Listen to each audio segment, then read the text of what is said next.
Why don't we begin? Report to set. Everyone ready? We hope you enjoy. Let's make this one down. And action. This is Fresh Hop Cinema. Hey, welcome to Fresh Hop Cinema, podcast, radio show, YouTube channel, extravaganza about craft beer movies. I am Max Minardi. I'm Jonny Summers. Hello, fellow humans. This week on the show, we're covering Roadhouse, the 2024 version. It's a remake of the 1989 film of the same name.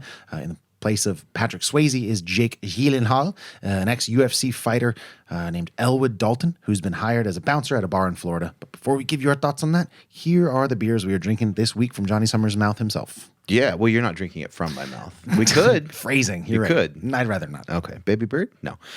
Two beers from T.F Brewing out of Salt Lake City, Utah. A friend of the show brought these back. Shout out to Brian. Brian Gonzalez. Thanks, dude. The first beer is called Granary. It's a Kellerbier. It's 4.7%. Second beer is called Squirrel. It is a juicy IPA, and it's 6.5%. All right. If you are listening on KZFR 90.1 FM, we hope you're having a terrific Saturday afternoon. On the radio version of our show today, you'll be hearing, I'd say, the majority of our episode, which will eventually include spoilers for Roadhouse. If you haven't seen it yet, it's streaming on Amazon Prime, and you don't want it spoiled, I'd encourage you to go watch the movie and then come back and finish up our conversation today in podcast form.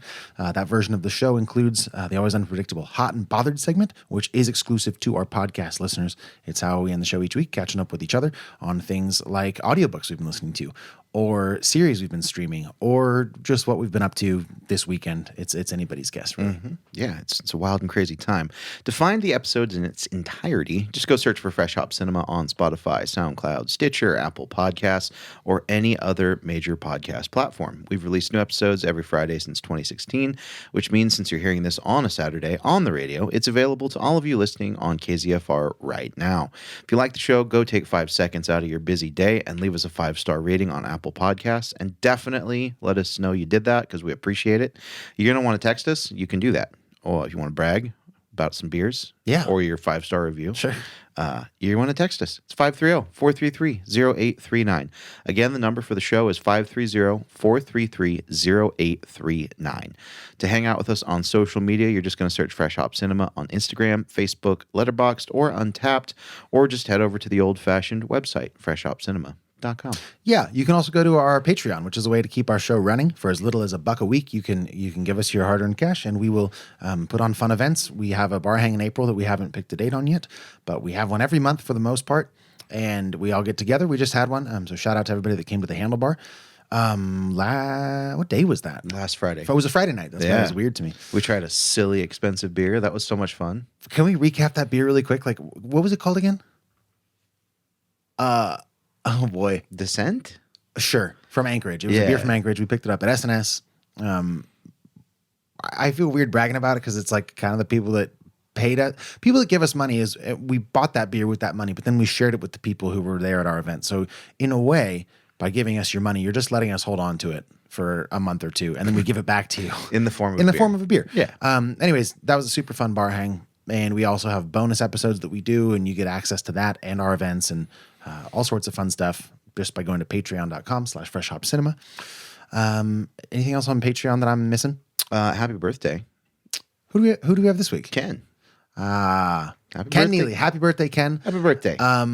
Yeah, Ken's a longtime listener. Mm-hmm. I would say confidently one of our more avid listeners. Always appreciate getting feedback from you, Ken. Hope you're having a lovely birthday. This comes out on your birthday. This will be dropping on your birthday. Yeah. So happy birthday on the 29th. It's our gift to you. Sure. Yeah. Thank you for paying for your own gift. Because I'm not getting you anything else. Okay. With that said, that's patreon.com/freshhopcinema. Check it out if you want to be part of the cool crew. Mm-hmm. Jonny, tell me about this brewery. Bet you're wondering what TF stands for. Yeah, that was my first question. Yeah, it's Templin Family Brewing. The first beer we poured in the brewery, it was in October 2018 after years of hard work put in by the Templin family and friends. Since then, the family has doubled in size, but our mission has stayed the same. We are deeply rooted in a reverence for the German way of making beer, brewing with fresh, high-quality ingredients, slow pours, and big foam. Well, we've already poured it wrong then. 'Cause Yeah. we poured it. We poured it excitedly. Well, and cans aren't super meant to be slow poured. You can, but they're not Kinda, ideal. yeah. Okay, what's beer one? So beer one, Granary. It is a Kellerbier or an unfiltered German-style Pilsner that's 4.7%. The hops in this boy Just all of the spell checks came on when you wrote this. What are they? The hops are German Tettenang and Hallertau Mittelfrau. This is actually their most decorated beer. I'm not going to go through the whole list, but there is a bunch. Most recently, it was in the Best 20 Beers of 2023 in the Craft Beer and Brewing magazine and received a 99 out of 100 rating from Craft Beer and Brewing magazine. Granary is the district where their brewery is located. This unfiltered German style Pilsner is hands down a taproom favorite, naturally carbonated, slightly cloudy appearance, crisp and dry. There's 9 awards here. Yeah. And there's 9 awards spanning back to 2019, which by my math means the second year they were brewing beer. They were on the map. Yes. Which I think is very fun. Yeah. You've had your first sip. Clearly, we are a little bit biased from obviously the awards listed, but then also they're like, hey, this is a favorite in our tap room. So any chance, Johnny Summers, they are wrong and it's gross? No, it's definitely not gross. It's very pleasant. I really love German style beers in general. This one is very nicely hopped, but it's still got that refreshing, easy drinking lightness of that style. I really like the hop presence. I love the dryness on the finish. It's nice and earthy. It's very pleasant. I could see drinking a liter of this. I could see that as well. It does seem to be this. I mean, that's what the style calls for a lot of the time. It's for larger pours. And Stein. I had a beer out of a Stein the other night, by the way. Nice. I'll tell you that. Maybe I'll tell you that in Hot and Bothered. This is super good. I like it. I agree. It's super, super dry on the finish. It's really light. There's some spiciness, which I would expect in a German Pilsner. Off the blocks, digging it. Not fully blown away necessarily. It's really solid. There's no flavors that are unfamiliar to me necessarily. It's not breaking new ground, but it's really good. Yeah. I mean, it's an old style that's done really well here. I mean, terrific execution. There's really no flaws with it. I mean, with this style of beer, like we've said a bunch of times, there's nothing to hide behind. So it's right there in your face and it's good. I like the hop presence. I think that's probably the most remarkable thing about it is that it's just so punchy on that hop. Do you have any flavors jumping out that you do not like? It's a little bready, and that's just with a bread like bread. D. Yeah. Thank you. And probably just that malt profile. And I think that's stylistically accurate, but it's not necessarily my favorite. Yeah, I that's totally fair. I'm not sure that there's anything wrong with it. Yeah. No, there's not. And that's a total nit to pick, For sure. That's but just a little. That's our job here. We got to be picking some nits. As you're trying it again, I'm gonna hold it up sort of for my camera here, and then for anybody who's listening to us in podcast form, nothing surprising about the way it looks. I don't think it's maybe a little bit paler than I would have expected, just slightly. But I mean, it's pretty straightforward. It's really, really bubbly. Still, we've poured these into our little 5-ounce glasses, and I've got maybe 3 ounces in it, and it is still actively bubbling from the bottom and is showing no signs of slowing down there. I also just realized I'm giving a visual shout out here to our friends over at Slice. Yeah, they make cute glassware. These are super cute glasses. Yeah. Okay, I'm going to try it one more time just to kind of search for anything wrong, but I'd love to get your final thoughts here, unless you have anything that you think we haven't touched on that we need to. No, I think it's super stylistically accurate, fundamentally sound, well made. I think it's a fantastic introduction to a brewery. I mean, this is what I would walk in and order. I like going to breweries I've never been to and be like, what's the most popular beer in the tap room? And then if it's like a Scotch ale or something, I'm like, cool, give me your Pilsner. Do you ever think you just do like the opposite? Like, give me your best and your worst and just see I've done that before. I'm like, what's your favorite on the board? What's your least favorite on the board? I feel like that comes down. Like, I almost think you should be like, what is everybody's favorite, and everybody what is the beer that you personally don't understand why your brewers keep making? They'd be like, I can't really say that, but I'm sure there is one. Like, I think every brewery, and certainly every person who pours beers at a brewery is like, this is gross. I don't know why we would have this, but people keep buying it. There's always a dog, man. There always has to be, but it's always fun. Like asking somebody at a brewery what they're, what's the most popular? What's your number one seller? And then if it's stylistically something that I find interesting, I will order it. And so this is what I would order. And if this was my first introduction to this brewery in their tap room or in a can in person, I'd be very impressed. I think it's really well made. It's worth noting, and maybe we'll continue this conversation around the second beer. But like you mentioned, this is from Utah. If you've never been to Utah, the alcohol laws are a little bit different. It's almost like it's a different country entirely. They're wild. I've played in Utah once, maybe twice over the years, and I've played at a bar that I recall was one of the times. And at the time, the only beers on draft were. Do you remember what the legal limit was? Like not the legal, I think it was under 5. I think it's like 3.2%. It's a very Is it that low? I think so. Because I remember Lagunitas made one specifically to sell in.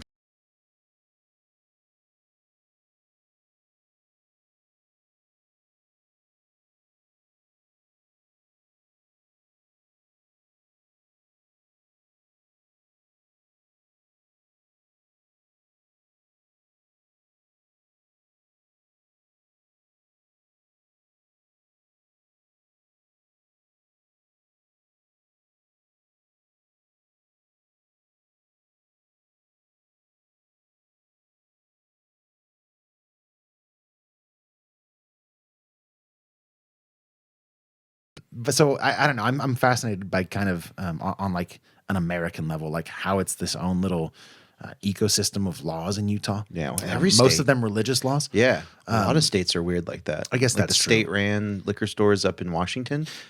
That's so weird to me. Oh yeah, dude. Remember that? Yeah. It's one of those. It's one of those things that have happened in American history that is so what feels to be like so crucial to like the backbone of the American spirit. Like if there's any laws that people will get upset about, it's like guns and like this. And it just seems crazy to me that like a state would be like, no, you can't have stronger beers. And people are like, all right.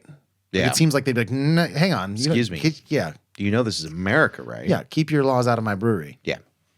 Government. Whatever. Either way, this is a super good beer. Far better than anything I've had from Utah. Far better than anything I've had this week. Yeah. It's Wednesday, so I haven't been drinking a ton, but still a decent beer. There you go. You want to be ready to give it an out of 10 Johnny Summers? Yeah, this is a killer beer. Big fan. Would buy again. Would drink again. Would actively seek out. It's like an 8.2. Yeah, I mean it's a really good beer. It's a great rating, by the way. Thank you. 8.2. Yeah, I've got nothing wrong with it. I'm sticking by what I said, which is like there's nothing super new and exciting for me. And in that situation, most of the time the ceiling's going to be about an 8. Yeah. Which is what this is. There's nothing wrong with it. I really enjoy it. Same thing you just said. I would happily drink it again. I'm very grateful to Brian for bringing these back. Yeah. And I'm excited to try the second beer when the time comes in our show today. Heck yeah, man. Am I missing anything that you want to talk about with this? It reminds me of Enegren, the way that they do very traditional High praise. styles in just a way that is so clean and well executed. Like, yeah, it's not a trendy or hip style, but it is becoming that now. You know, you're seeing kind of a lager trend, but it's something that's been around forever that just when done properly can have a big impact and gravitate people towards your brewery. So as a flagship, this is a fantastic beer.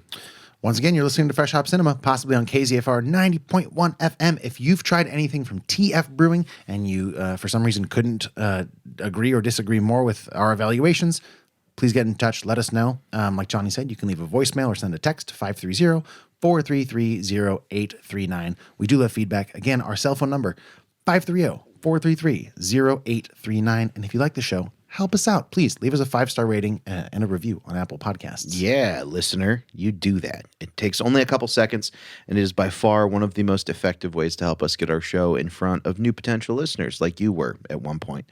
Incoming is a trailer for Roadhouse, the 2024 edition, so don't go anywhere.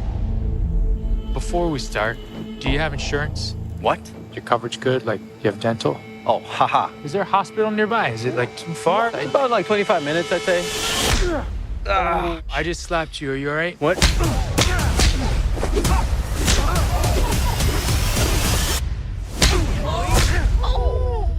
So you like to fight? You ever win? No one ever wins a fight.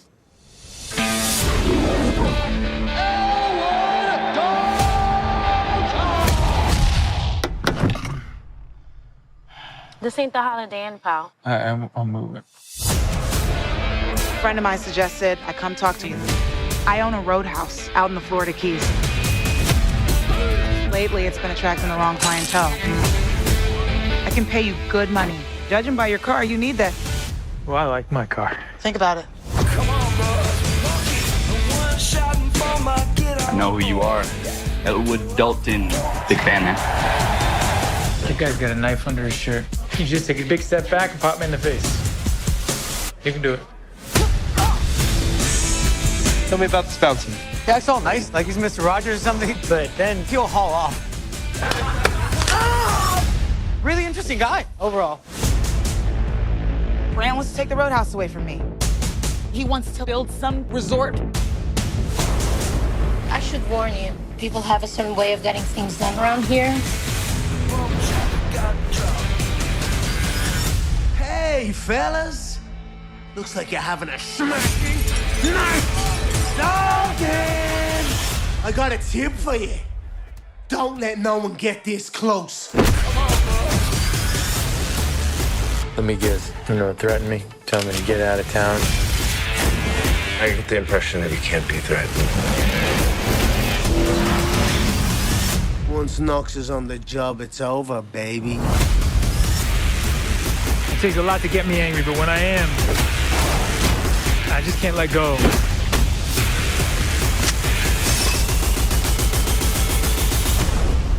People seem a little aggressive around here.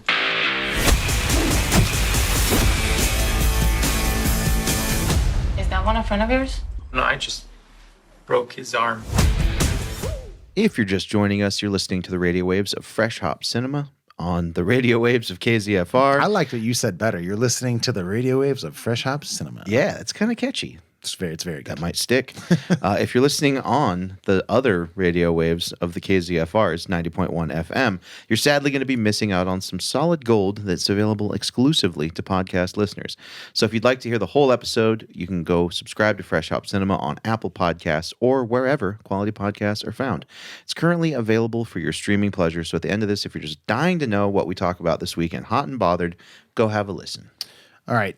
Here's the letterboxed one-liner followed by the letterboxed synopsis for Roadhouse.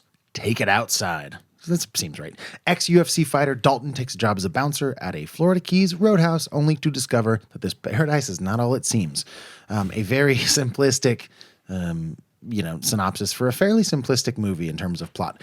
This was directed by Doug Liman, written by Anthony Bagarazzi, and Charles Mondry. It stars, like I said, Jake Gyllenhaal as Dalton. Daniela Melchior shows up as a gal named Ellie. Conor McGregor makes his film debut, for better or for worse, as Knox, who is, we can go over who people are in a minute here. Billy Magnuson shows up as Ben Brandt. He's one of the big bads of the movie. And another person worth noting is Jessica Williams, who plays Frankie, and she owns the bar. This was released on Prime Video just a couple of days ago after premiering at South by Southwest earlier this month on the 8th. It's 2 hours and 1 minute long. It's a remake of an 89 movie starring Patrick Swayze at the height of arguably his career. And Peak Swayze. His most, I think, probably brutal, violent movie I think he's probably ever done. Well, besides Dirty Dancing.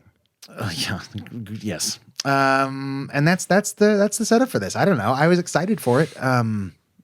Ever since it came out, I've been seeing people's reviews like, I just watched the new Roadhouse. Here's my advice. Watch the original first, then go to bed. Mm-hmm. It's sort of, and this movie, like, it's awesome. It's exactly what you want from this movie. I don't know how I feel totally. I'd like to know how you feel, Johnny Summers. What was this for you? Okay. Well, I'll preface this all with, in preparation, I watched the first one. So watch that. Let it sit for like a day or two, and then watched the new one. So I was very in the loop on all of the homages, the Easter eggs, the callbacks. Okay. A lot of the same lines, like verbatim, were used. And was that good? Yeah. Was it fun? Because they pulled a lot of the best things out of the original and stuck them in there. But the new one, the 2024 edition, shocking that it took 2 humans to write this. Yeah, you always say that when it's movies like this. You really, Yeah. you needed help. Right. You needed help. So this movie, I mean, the real question going into something like this, is it going to be a good, bad movie, or is it going to be a terrible, bad movie? Yeah, for sure. And this, it walks the line real hard for, I would say, 70% of the time. Okay. So I got like 70% bad movie and 30% fun, giggles, chuckle fest, silly goose time, good bad movie. What does the percentage have to be for the overall to come out as a good bad movie? Because I feel like it's got to be more than 30-70. Yeah, it's got to be like, it needs 40% good bad movie. Mm-hmm. And then it can be 60% just like atrocious. But if there's 40% of the movie where it's like, this is good bad, I think it qualifies. So I had a tough time with a lot of this. There was many roles in this that were really tough to watch. Like, Gyllenhaal tried his best to carry this movie. And he did a lot with what he was given. Yes, he did. He always does. Yeah. I mean, he makes a meal out of everything. He's a great actor. Sure. Probably one of the best legitimate actors ever to do kind of like a straight to video action movie. Like, this is a step down for him artistically. So it was very curious to see what he did with that. And I think he did as good as he could. I think Conor McGregor cannot act to save his life. It was rough. It was atrocious. What's up with his teeth? He's got like some new, what are they called? Veneers. Veneers, yeah. Yeah, they were glowing. It was distracting. It was bad. Yeah, so distracting. There was just so many of the lines that were delivered in a way that it was just silly. And the plot was not even close to believable. What is can you like do a better job? Because I didn't do it justice. Like, what is I do think I kind of summed it up, but so slightly more elaborate. So let me get wrapped up my thoughts real quick, and then we'll do a quick recap. It was rough. Okay. It was rough, man. Did I have fun watching it? Absolutely. I had moments of a lot of fun. The CGI fighting in this was god awful. I hated every moment of that. Yeah. And I thought, you've got Jake Gyllenhaal juiced to the gills, just dripping testosterone supplementally from needle wounds. Great. And you've got Conor McGregor, who's an athlete, an MMA fighter. I thought maybe they would have some legitimate good combat action. Even if they're pulling punches, it's going to be practical. And no. CGI fist fighting was a new thing for me. So I hated that. Okay. I'm not going to go completely bad on it because there were fun moments, but it was, in my opinion, a bad movie with 15 minutes total of maybe redeeming qualities and redeeming content. Okay, out of 10. It's like a 4.3. Yeah, that sounds about right. Yeah. Yeah, it's not. So I've never seen the original. Okay. I kind of knew that it kind of what it was about only because I've been aware of the hype for this one. Mm-hmm. I don't know where the hype came from. It might just be in my brain. I was like, oh, Jake Gyllenhaal. And, no, it was getting hype. It was, right? It was well advertised and a lot of internet buzz. So maybe a couple disclaimers, though. In this case, I feel like they're evidence for why I should have liked it more.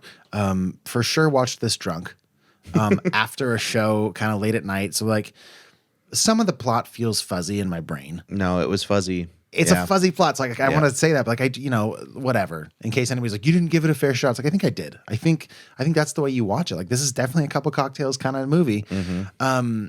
Jake Gyllenhaal's great. I'll watch him in anything. I love when he goes over the top. Like, his performance in Okja is like one of my favorite things ever. Or different but still extreme in like Nightcrawler. He's great in that. Yep. He's pretty fantastic in most things. He was not great in Guy Ritchie's The Covenant, which I blame on Guy Ritchie. But there is an overlap in the performance of that movie and this movie, particularly when he has his monologue about being the man who never sleeps. Like, that's the energy he brings here. Plus, like, his charming kind of one-liner charisma, which doesn't always work. Didn't here. Yeah. I agree. Conor McGregor sucks. I read a headline where he's been paid the highest salary or highest check of any first-time actor ever. And I didn't fact-check that, but I get it. Like that's the hype of the movie. It's like you're gonna wait for these two dudes to beat the crap out of each other. Yeah.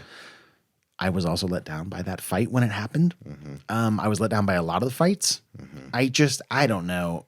A lot of the comedy wasn't there.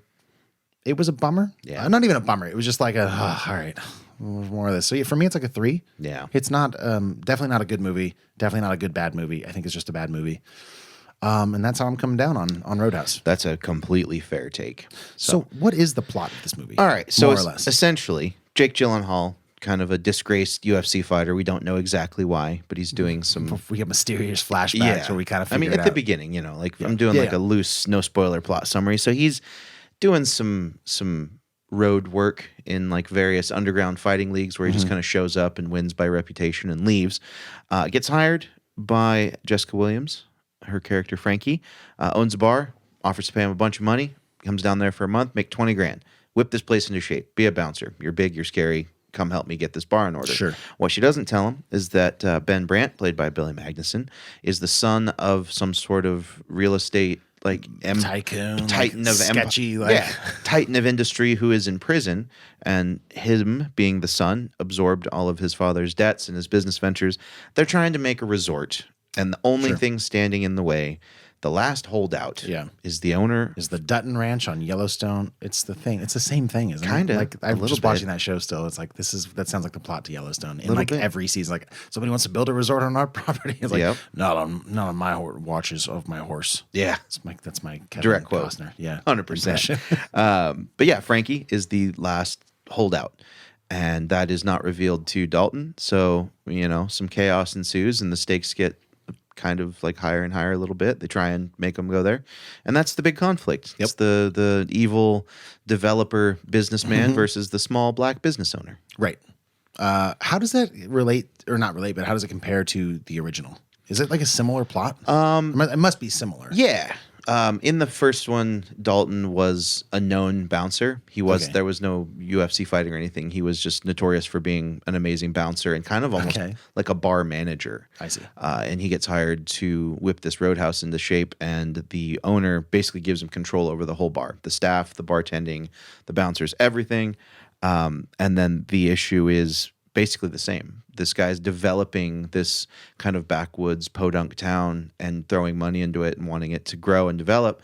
But he's also like taking money like the mob would for like protection he's taking points on all their profits. Right. But he's in the original, he was calling it like community development fund. So basically he's scamming an entire town, and he's super wealthy and lives in a giant mansion and has all the cops in his pocket, kind of like this one. So very it feels like Sopranos, kind of. A little. Are you still watching that? Oh yeah, great. Yeah, no, some very parallel plot ideas in both the first and the new one.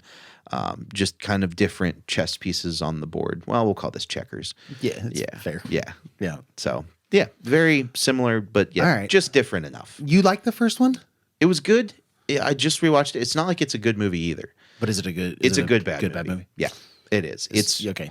Reminds me of, it's in that same vein as like, different, but Rambo, like that whole idea of like the late 80s, early 90s action movies. It fits well in that pantheon.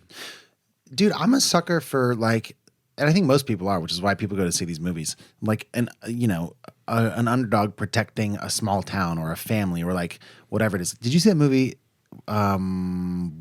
Walking Tall? Yeah, with The Rock. With The Rock and the guy with the blue eyes, who I should know. Yeah. Great movie. He like comes back to his hometown and find like it's been taken over by a casino guy who like wants to give drugs to whatever. Who cares? Yeah. But you're rooting for him the whole time. Yeah. It's that vibe. Yeah. I just don't understand how they ruined it so badly in this one because I was not invested. No. Really at all. It was a lot of the writing and the plot, and it just wasn't believable. Also, big issue for me. That bar did not feel sketchy. The clientele did not feel dangerous. It was like this. It felt like a tropical tourist, resort, like tourist trap. Yeah. Where there's just these violent, murderous, all-out brawls, like Yeah. multiple times every evening. That made no sense to me. The original had a band as well. Yeah. That played behind like a chain link fence or whatever. Chicken wire, yeah.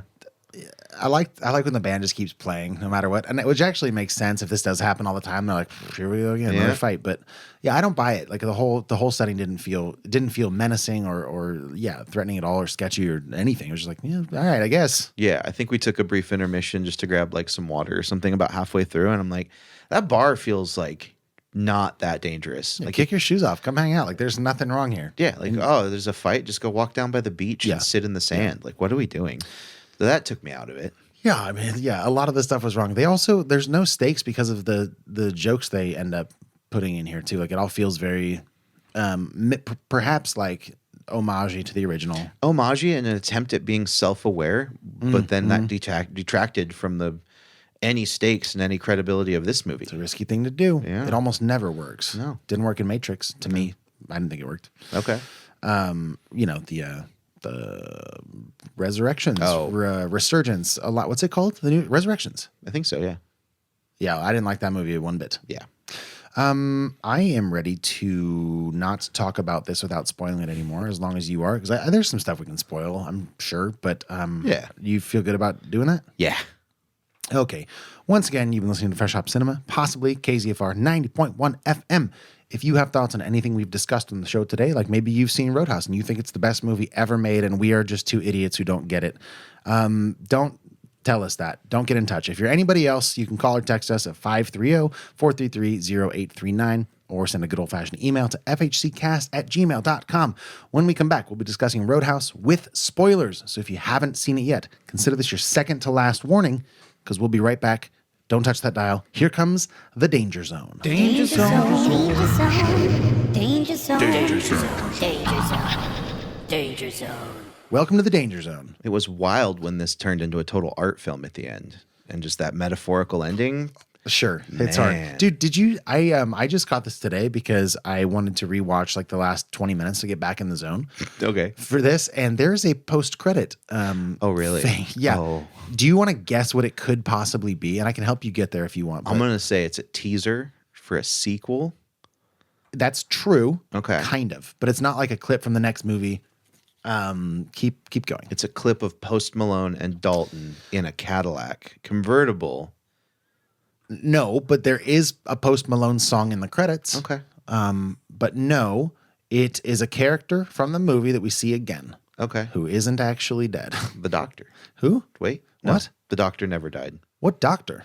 The lady doctor who was his love interest. She was a doctor? Yeah. Who? Wait, who? She Ellie? met her in the hospital. I don't remember that at all. Oh my God. No, but it did take place in a hospital, the final scene. Oh, so it's obviously Knox. Yeah, it's Knox. He comes out and you just see like these two hospital swinging doors, and then just you hear. Did he walk out naked again? No, but you just hear mayhem, and he beats the crap out of everybody in the hospital, and then like comes through the doors just like with his teeth, With his teeth. and then it cuts to black, and then whatever. All right. So he's alive, which is insane because he was stabbed. So many times. I mean, Like one, two, one, two, three, four. like six? Yeah. 6 or 7 times? Yeah. I don't know. And like 2 of them are like here. Right through the collarbone. I don't know. It reminded me of that scene from the old X-Men movies where like X2, I think, where Wolverine has to go and it's like when Magneto's trying to like rally because they have the vaccine. The humans are like, we're going to vaccinate all the whatever. And there's the guy guarding the forest and he goes whoosh, whoosh, and he's like pulling, do you remember this? Pulls spikes out of his. Yeah. He just chucks them. That's right. That's what those stabs reminded me of. Yeah. I could see that. Doesn't matter. But that is what I thought of. I love that. Wild. So they're going to try and make a sequel. Yeah, for sure. You said there's about 15 minutes of this movie or 15% that you enjoyed. What did you like about this? I mean, a lot of Gyllenhaal's stuff, like when it was just him or him with one other person, when he was actually able to act a little bit, like he's an endearing character. Like he was as shallow as a puddle, but like at least he was enjoyable to watch act. I really liked the one member of the kind of quasi biker gang that was just kind of along for the ride that like didn't want to get hurt or that fight. was funny for a minute, but then it kept. That was his whole thing Yeah. because it kept popping up, right? Yeah, but if it's the only joke in the movie that works, you have to just grab hold of it and enjoy it while you're getting it because you had to watch the whole thing for this podcast that you do. Yeah, that's true. Yeah. I did think if the joke where Conor McGregor says, it looks like we have our own octagon, and Gyllenhaal's like, who taught you shapes? Like, if that hadn't been spoiled in the trailer so many times, I think that would have been funny to me. So that got a little chuckle because I didn't watch any trailers. Yeah, it's like a funny joke. Like, Yeah, some of their banter was funny, but again, it just took me out of it. It was just, too cheese. What too did he over say the when he top. hit him with his car? Like, didn't he said like I hit you with my car, and he was like, "You're a bad driver" or something like Yeah, that? something like wrong side of the road. Yeah, right. It's like, you're a bad driver. It's like, got him. Yeah. Okay. Can we talk about that final fight? Yeah. So decent fight choreography, I thought, for a minute, but it got very like CGI and insane. But I was hoping for better. Like, I was hoping for more realism. I know, coming from Conor McGregor's brain, maybe. Yeah. But he just seemed to lean into it for the most part. Yeah. I think that's a lot to do with just direction and production. Yes, maybe. You know, like if they would have let him choreograph the fight. Again, though, every single fight in this is not how a real fight would go. Yeah, and any way, that's shape, the or movie form. thing. Like, it's a movie, so fine, but also I think it would have been better if it were a little, not better. Like, this is the thing. It's trying to be like the macho, whatever, like 80s thing. Like, we're going to punch each other in the face with bare knuckles as hard as we can 38 times. I'm going to have one cut on my lip and a little bit of a swollen eye. But, like, any human would for sure be mostly dead. Yeah, I don't get that. I feel like there was maybe a time where Conor McGregor was probably like, that's not how it works. Yeah, dude. This movie jumped the shark into like Mortal Kombat level combos. Yeah. With real human beings. And you're like, no, this. But then they looked like Mortal Kombat characters because it was so heavily CGI'd. That's absolutely true. Yeah. It's. I don't want to see it again. I wouldn't recommend people watch it probably. Yeah. No. That's kind of where I'm at on Roadhouse. Yeah. No, at the end, I let out a big sigh and I said, well, that was definitely a movie. Who's this movie for? People that don't. Now, this is going to sound disparaging. It's probably going to be because disparaging. it is. People that don't like to think. People that like, about movies and like they don't at all. No, you don't want to put too much thought into dissecting a metaphor in order to be entertained, right? Sure. People that want their entertainment at face value. I would say a certain demographic that still enjoys even if they're young, perhaps professional wrestling. That type of audience, like that is entertainment. I will admit that like that's definitely entertainment.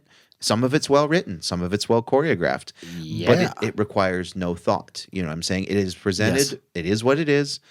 There's no mysteries to figure out. So I think that's who it's for. It's people that just want to be served a movie on a platter, and that platter has, chicken nuggets and, a Mountain Dew. You're describing like college guys. Sure. I mean, I like chicken nuggets. I do too, but Yeah. you have to fit all the criteria, not just that one. Maybe someone who owns more than one pair of those Pit Viper sunglasses. So, okay, then I officially recommend we change the name for this in our conversation from Roadhouse to Broadhouse. Broadhouse. Do you accept? Broadhouse. Yes. All right. That's all. I don't know. That's all I got on the movie. I mean, I liked the newest Fast and the Furious movie 5 to 7 times. Which more one than was the this. new one? Fast X. Oh, with Jason Momoa. Yeah. I had similar problems. It did, but such a better movie. Like in the realm of good bad movies, that was a fantastic terrible movie. Yes. I don't know, dude, because that's not trying to be a bad movie. I don't think this one at least was trying to be that thing. Yeah.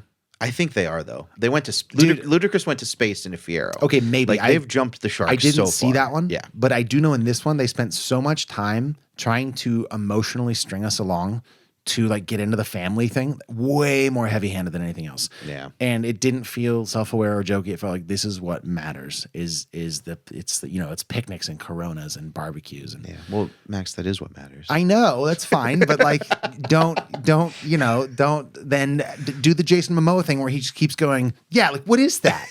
And like how many times do you get away with that in one movie before we as the audience are just like, oh my Lord, I get it, dude. I do that in real life sometimes. It's a baller move. Just Jason Momoa. Yeah, especially if you own it and reference it. But like, it even feels like it's like a power move. Just like, what's up? Yeah, especially when he's doing it right underneath the statue of Jesus in Brazil. Yeah, like come on. Yeah, yeah. This movie was tough. Yeah, yeah. I agree that I like Fast X more though. Yeah, but for different reasons. That's fair. Should we get another beer? You want to do that? That sounds like way better to talk about. Okay, spoilers for this movie are now officially done. I don't know why we don't ever say that. I guess it's because we put a timeline so people can just jump around. So whatever. Well, when we're done talking about the movie, I guess people should assume we're done talking about the movie. That's true. Yeah, you're right. It's okay. All right, we'll be right back with beer. Don't go anywhere. What's up, dude? You like squirrels? That's as good a transition as any. Sure, man. Actually, I do have can I tell you something? There's right out the window behind me. You can't quite see it from where you're at, but our dog chased a squirrel up a tree. Okay. Like, Mark Twain novel style. Tree to squirrel. Sure. Yeah. That's what they call that. I thought you said tree to squirrel. Come in, Come in, squirrel. That's what I thought you Come said. in, squirrel. No, so I just heard him barking, and he climbed like, damn, I wish you could see it. Probably like a 40-foot tall tree. like this oak tree. Your dog? No, the squirrel. Okay. My dog was there barking. The squirrel at this point is safe. Yeah. But he apparently doesn't know that because I come out just in time to see the squirrel just free dive off the thing. What? And like hits the concrete hard, like sounded like a slap, and then just scamper away. But to the point, like even my dog was like, "Whoa, dude! I don't know if I shouldn't be chasing. Like this squirrel's rabid. Like, but then he chased him up another tree, and the squirrel was fine. Like I went out with I looked around. I had a machete. I was like, I gotta have to kill this squirrel because you think I thought it was gonna be like no, I thought it was gonna be like injured and like limping away, and I was gonna have to like, which I'm not that guy. Like I'm not good at that, but I would have had to done it. Yeah, and it just bounced. And it climbed another tree. That's insane. They're resilient little Why things. do you ask me about squirrels? Because I was wondering if you would like to drink one with me. If you will clarify, then probably. Our second beer from T.F Brewing out of Salt Lake City, Utah is called Squirrel. It's a juicy IPA, is how it's described on their website. ABV is 6.5%. It hops are Amarillo, Eldorado, and Mosaic, and it was then dry hopped with these same 3 hops 3 times. Triple dry hopped, juicy, and tropical. The first juicy IPA recipe to come out of TF. I'll give you $1 if you can remember what TF stands for right now. Tamil family? I don't know. It doesn't sound right. No. I'll double check. Tamrill? Terminal? Temporal? No. Temporal lobe? No. I don't Templin. know. Templin. I was close. You were very close, but no cigar. Yeah. Templin family. The first juicy IPA recipe to come out of TF, named after Squirrel Murphy, to remind the Templins of their ski bum days. It brings you a blast of tropical aromatics with a citrus finish. It is so good. Awards, a lot shorter list. Okay. But it won the 2023 World Beer Cup in its style. What do you think Squirrel Murphy is? It's got to be like a famous ski bum of some sort, or somebody from a song or pop culture of some sort. Yeah, it could be. I don't totally know. There's a Facebook page for Squirrel Murphy, which is, I think, a band that has 838 followers. I don't think it's probably that. There's a place called Squirrel Murphy's. That's a bar in Warminster, Pennsylvania. I don't think it's that either. So I don't know what it is. But I was hoping to have more information, and I really, after I didn't get any more information, I really hoped that you had known what it was, and you don't. And we are all closer to death now because of that. So I apologize. It's okay. But we do have the beer. Yeah. I see your eyes shooting back and forth like you're finding something. Are you finding anything? We got to call the brewery or something because I don't want to spend too much time digging. Deal. There was a fella named Chief GL Squirrel Murphy, and this is his obituary. So he passed away on December 19th, 2012. I doubt that that's what that is, but just in case, R.I.P., sir. R.I.P. All right. What do you think of the beer? Yeah, this is definitely going to be more of a your style of beer. Just looking at it, it is pillowy, very light yellow, almost a whitish yellow. It's like super, super hopped. Very, very dry hopped. So just tons of juice, lots of body, decent amount of bitterness, but it's got that really sweet backbone, which is completely to be expected. I think it has a ton of those tropical notes. It makes me salivate. I like that. It's a little bit mouthwatering. Mm-hmm. Yeah. There's bitterness too. Yeah. Like a fair bit, I would say. Mm-hmm. Do you not like it at all? Based on, you're just thinking it's more my speed. Yeah. Yeah, I think you're right. I dig it. It's actually a little bit, it's got the musty quality that some hazy beers do that I don't totally love. Mm-hmm. In my early days of trying to put words to taste, I would have called something like this vacuum bag adjacent. And I still stand by that. It's got a musty quality that reminds one of the inside of maybe what licking a vacuum bag would be like. That's fair. In a good way. Yeah. I think we've narrowed that down to the Amarillo hop. You're not a fan of the Amarillo hop. It's too earthy, too musty, too dusty. Yeah, maybe, dude. I'm not a fan of like Eldorado hop. What did you say is in this? Amarillo, Eldorado, and Mosaic. Okay, yeah. I mean, I love Mosaic. I would make the case that there's not a ton of Mosaic coming through here. Yeah, Amarillo, Eldorado. Yeah, not my go-tos for sure. What's another one that I don't like? Really, the only one that comes to mind as far as I know you don't like that is Amarillo. But any of them that kind of lean towards being more earthy, herbaceous. Yes. They just herbaceous.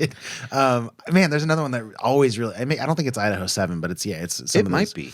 I don't like that one, but it's not quite as like passionate as I feel about the one that I can't think of. But either way, Yeah.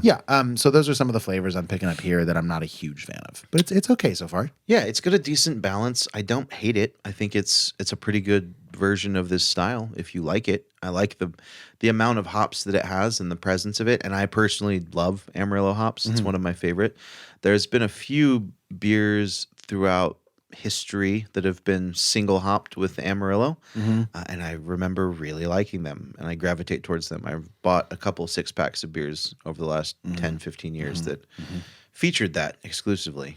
So definitely the opposite end of that spectrum for me. Yeah, what's interesting here is that it's because of that hop, which I think the hop is elevating it for you beyond what you would normally like for the style, and it's bringing it down for me. So I think we're gonna have a very similar rating if I were to guess. Yeah. And I'm pretty close to what I think I'm gonna rate it, but it's too soon to move on for me. I think there's more we can talk about. Definitely. Maybe we start with the can design. It's really cute. It's a very cute can. It's very like 1970s shag carpet.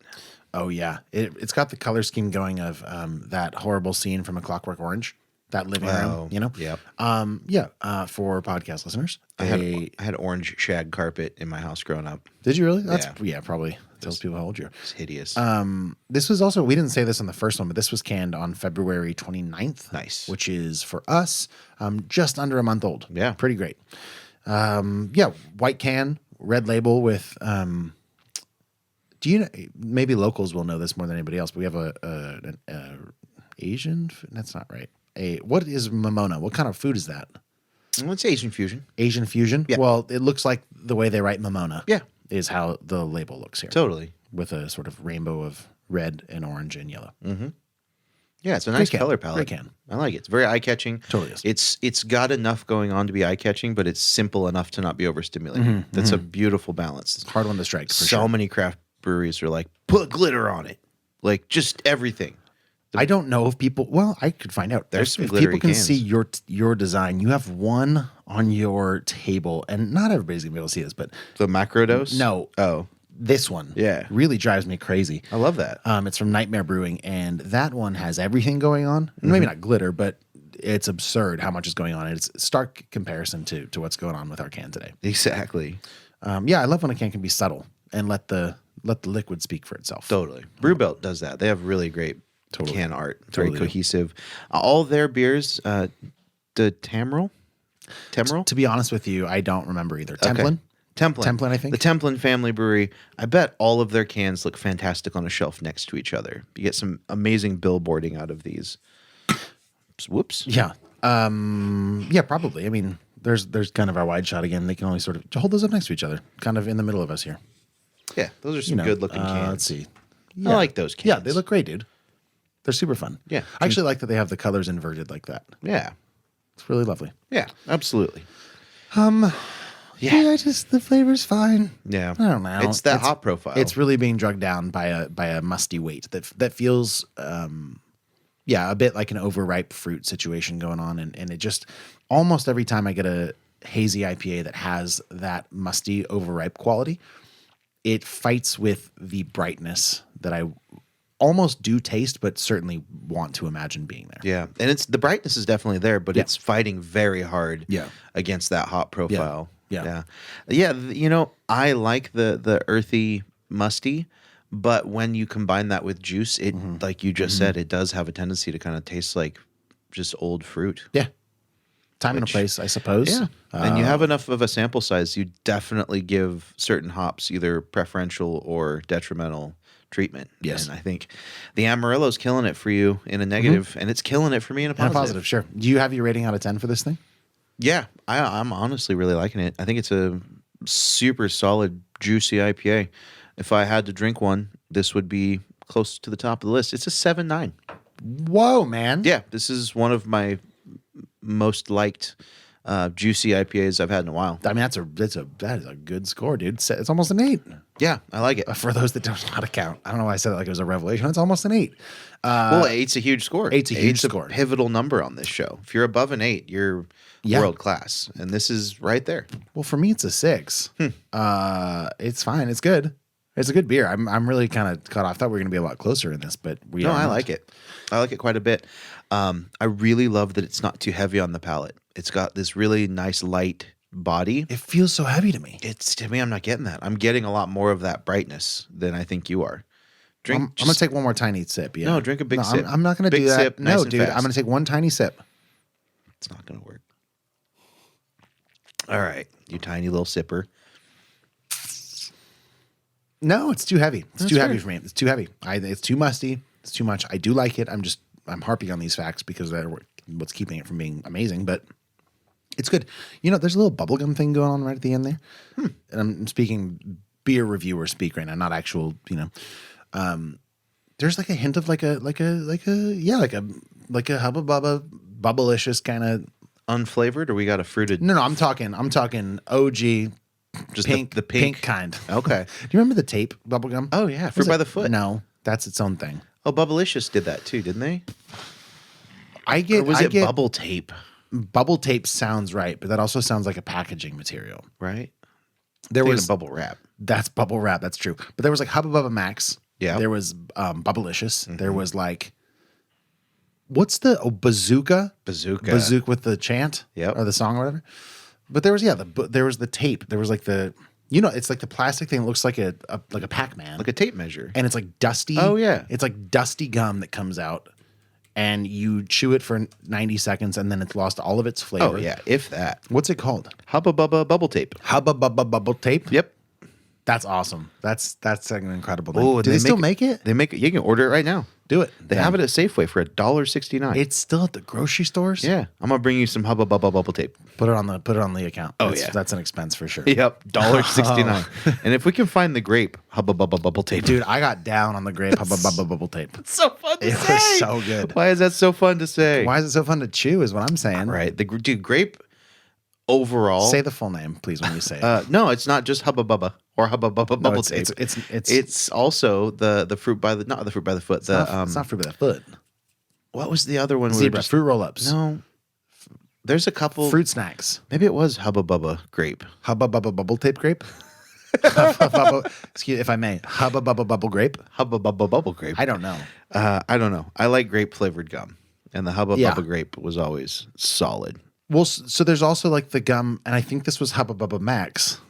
Now it's starting to get like the semantic association thing, right? I'm not even sure if I'm saying a real word. Right. But there's the one where it had like, it's like a brick, right? And on the inside's a smaller, different color brick because it's a different flavor. Okay. You know what I'm talking about? Of gum? Yeah, like it's like Hubba Bubba Max, I think. No, I don't think I ever had that. Google Hubba Bubba Max real quick. Okay. Would you mind? Yeah. Great.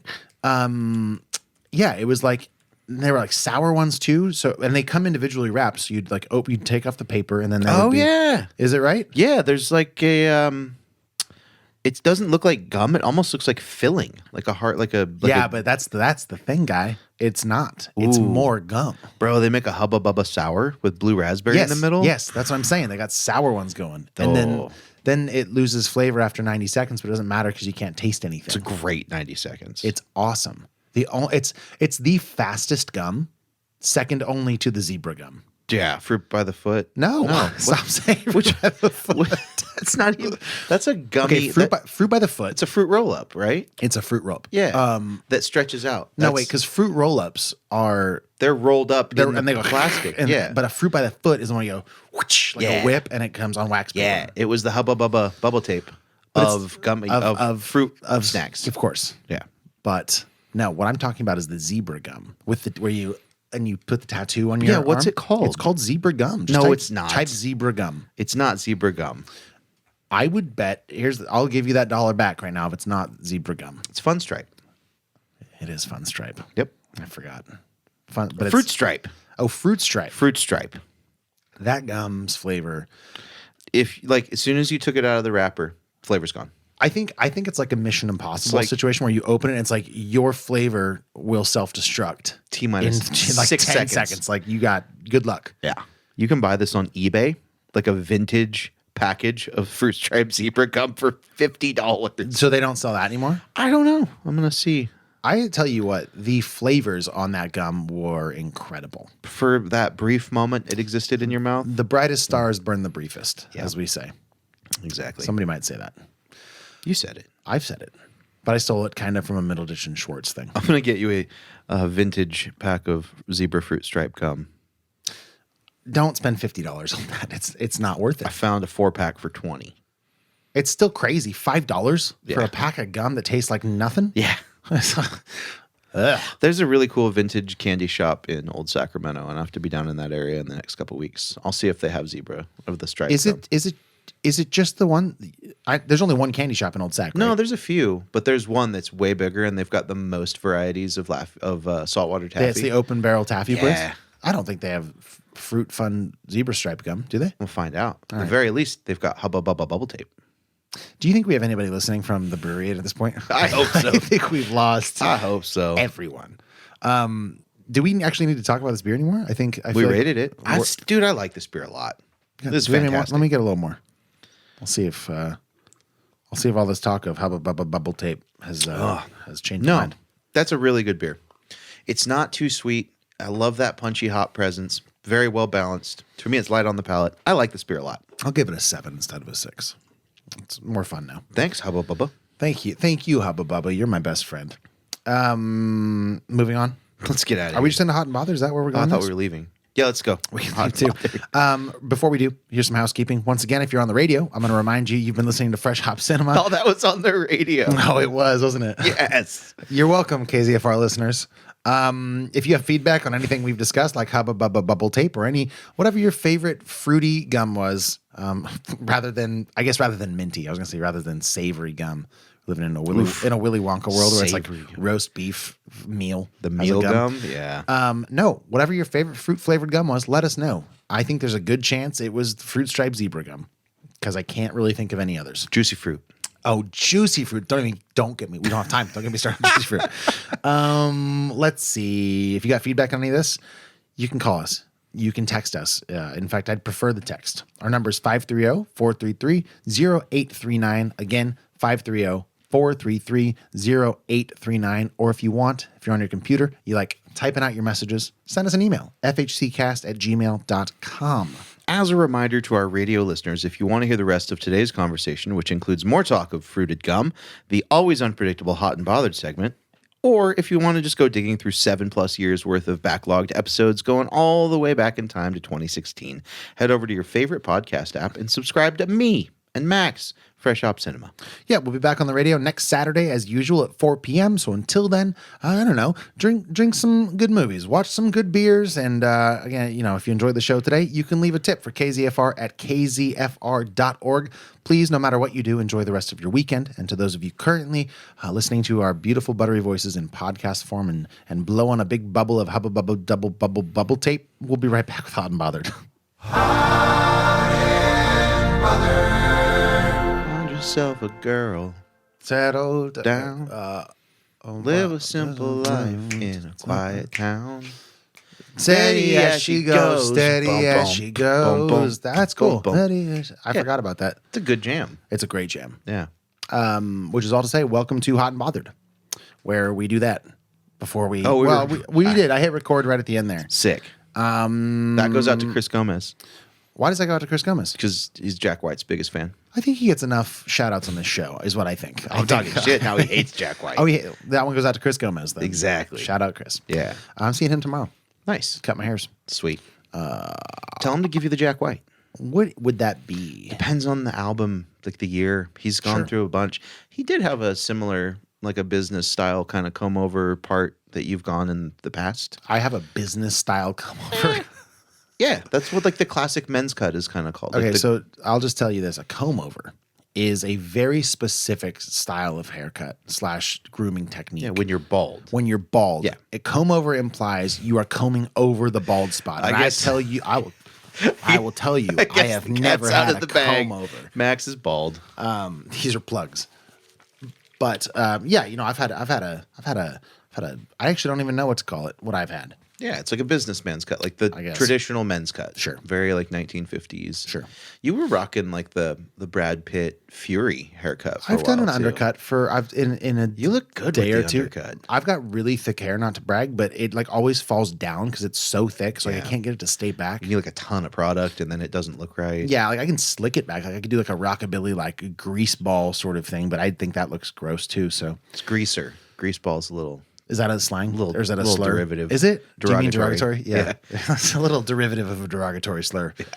For what, like an Italian person? I mean, no grease. I mean, maybe Grease ball? Yeah. I don't know. could be. I don't mean it that way. Yeah, And everybody knows it is about intent. exactly. I don't know. Nice. So listen, we're not going to, well, maybe we'll save for that. We had a bar hang That was a blast last Friday. I don't think we need to shout out individuals necessarily, You except came. You know you were there. yeah, right.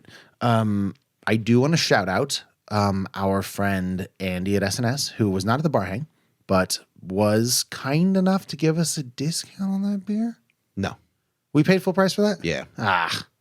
Never mind. I take it back. Andy does not get a shout out. Then we can also give shout outs to our friends Brian, who came late. Mm-hmm. And brought us these beers for the show Correct. this week. And Ken. Yep. And at the last minute, bottom of the ninth, Belsky, who also threw in to help us cover that beer. Yeah.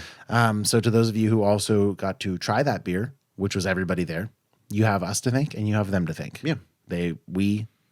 Us paid for that beer. Yeah. Very good. Not worth $75. No. I mean, right? Like, what's that beer? What's top dollar you think is fair for that beer? $40. I mean, even that's a lot. Yeah. It is. It's the higher end you'd want to pay for a 375, but Yeah, it's like a tiny bottle. I think it'd be worth it.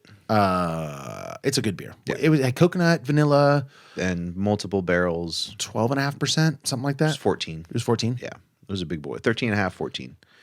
Yeah, it was fun to try. And that is the appropriate scenario to do that when you have a bunch of people that can kick in on Absolutely. it. Because $75, like for a 375, I could drink that to my dome in one glass. Like that's not even like a glass of beer. What? It's like one glass of beer, isn't it? Isn't it Just like, over. It's like 12. Didn't we do this? Yeah, it's like 12.5 It's like a ounces. can of beer. Yeah, Yeah. it's basically one Busch Light. Yeah. Sure. Yeah. But it was cool. It was a fun experience, and I'm glad we got to share it and enjoy it, and everyone got to check that off on their Untapped list. Yeah. People that are into that. I know didn't- Belsky was stoked. She's She like, was. I get to check into this beer. It's Right. crazy. That Extra- was great. Yeah. We will have an April bar hang date once I get back from my tour, which I'm going on. I'm going on the road for a little bit here, so we're going to be off the air next week with new content. You can go back and listen to our other stuff, of course. I'll be gone basically from... Well, I'm going down to Modesto on Saturday night after playing the Alpha Hop Society event at Sierra Nevada. And then I'll be back in Chico briefly and then going up north, and I'll be back after that probably the following Monday. So we Okay. should be back on track after 1 week off. Nice. So that's that. And I will bring back some fun stuff from places. At least Single Hill Brewing, which I did last time. I'm playing there again, as well as Packwood Brewing. Nice. I'll bring you some stuff Very cool. and probably from other places. You know, I'm a 2X if they want to kick down some shirts because it's on YouTube now. So, like, it's good advertising. That's a good for them. point. Speaking of shirts, I've noticed as I've glanced over here, that, Oh, yeah. That. The whole. damn it. Thanks, sticker Well, mule. because we got our new shirts in, man. Like this week. Yeah, it's exciting. It was. No, it's still exciting. I don't even know if I'm going to send it back. Yeah. They don't want it back. Just get a refund. Yeah, maybe. So we got a couple of these. I got yours. Got one for Ken. Got one for Sherry. Shout outs to patrons. Another perk of Patreon. That's all. I just have a rip in my shirt. Yeah. There's a couple spots you got to go, like you said. If you're in Portland, you have time.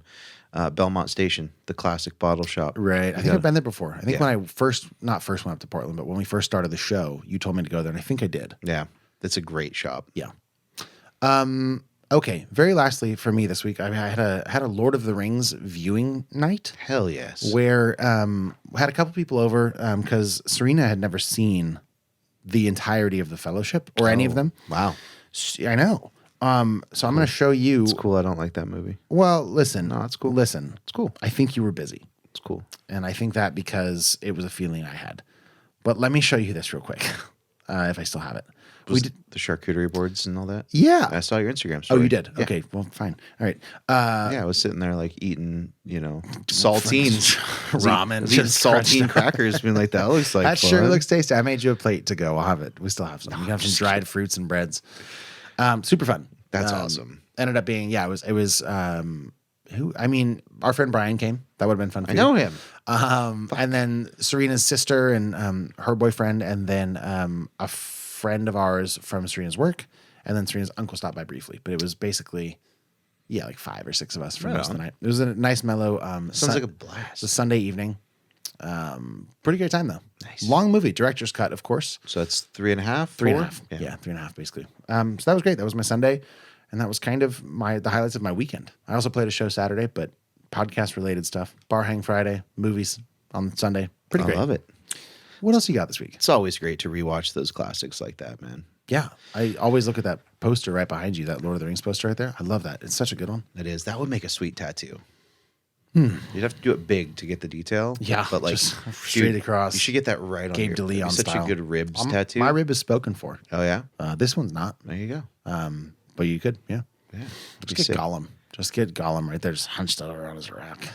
I want to get Gollum on my chest and an outline of the ring around my nipple. Okay. And so Gollum's just Like reaching for it or like holding it. That's a tough call. I think reaching for it would be better. Like the final shot of Return of the King where he's like It's just up. Yeah, in the lava and he's like trying to grab it. Yeah. But it's like him coming from like your belt line. Just like And his belly button is my belly button. there you go, yeah. We could make that work. You could actually split him 50-50 down the middle and have half be Gollum, because I've just now thought of the cinematographical symmetry here.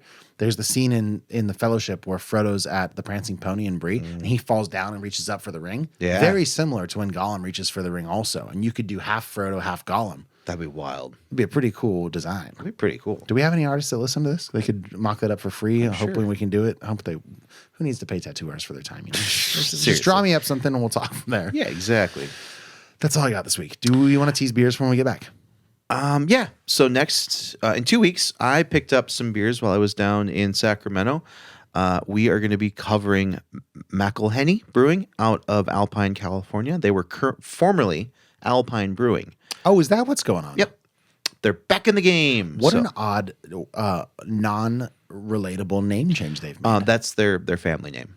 I'm sure it is, Yeah. but in terms of like marketability, they've just completely changed it. Yeah. You would think Alpine maybe like Highest Peak or, something mountainy. You're saying McElhenney? Yeah. McElhenney? McElhenney. I might say Mickelhenney. Mick, because it's MC, right? MC's always I think it's regionally specific. Like if it's a Mick Scottish or Mac. thing, then I think it's Mac. Mac- If it's like an Mac American Gregor. fast food chain, I would say it's Mick. McGregor. McGregor. It's kind of how you say it, isn't it? Yeah. In it. McGregor. Yeah, Clan McCulloch. I don't know. Oh, What's the Highlander one? He got a Scottish name? He must.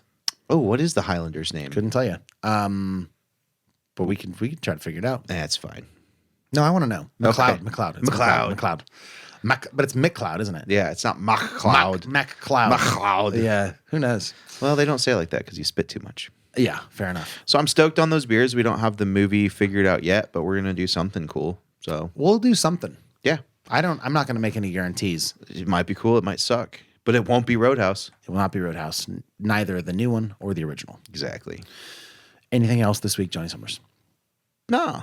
Well, other than I like TF Brewing now. Yeah, they're good. Next time I'm passing through Salt Lake City, I will definitely pay them a visit. And we encourage you to pay them a visit as well. Yeah. In the meantime, the show wouldn't be what it is without Bailey Minardi and her support. Of course, the support of everybody on Patreon in a much more tangible way. And then the Handlebar is pretty great too. Am I missing anything? Our patrons. That's what I said. Oh, well then no. Okay, great. And without him, that's Johnny. Yeah, that's Max. We see you guys next 2 weeks. See you in 2 weeks. Yeah, see, drive safe. Thanks, dude. You drive a lot as well. You drive safe. I will. Let's drive safe and reconnoiter. Okay, we out. Ready, break. Report to set. Everyone's ready. We hope you enjoy. Let's make this one count. And action. This is Fresh Hop Cinema.